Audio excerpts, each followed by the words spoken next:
দাও হাতে হাতে, দোয়া নাও সাথে সাথে। মানে ঈদ সালামি দিবা হাতে হাতে, একদম দোয়া পাবার সাথে সাথে। তুমি কি এটা মিস করতে চাও? কখনোই মিস করে ফেলো না, ঠিক আছে?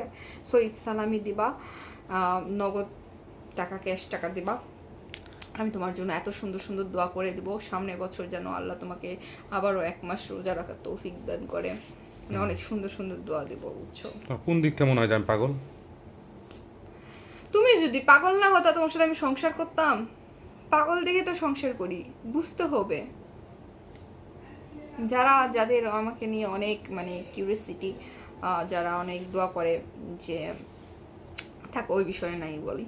যাই হোক, তুমি আমাকে ঈদ সালামি দেওয়া উচিত কিনা বলো, তোমার কি মনে হয়? হ্যাঁ, মানে তুমি ভাবতেছো তোরা যে খাইতে দিই এই তো অনেক, তুই আবার ঈদ সালামি চাস নাকি? এইটাই মানে বলতে পারিচ্ছ না তাই?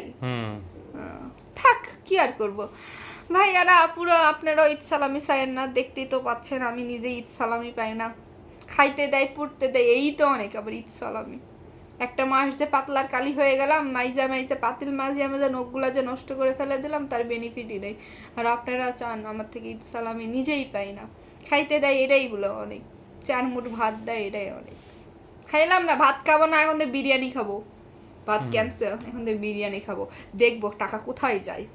এই যে টাকা সেভিং করতেছি প্রতিদিন ভাত খেয়ে খেয়ে, পোলাও খাচ্ছি না, বিরিয়ানি খাইতেছি না, ভাত খাইতেছি, তাতেও বলে আর সেভিং হয় না। তাও নাকি ওর টাকা আমি শেষ করে ফেলতেছি। এখন তো প্রতিদিন পোলাও খাবো, বিরিয়ানি খাবো, কুরমা খাবো, দেখবো এবার ওর টাকা কোথায় যায়, বুঝছো? কি খেলো টাকা না দেওয়ার ধান্দা এগুলা সব, বুঝি না?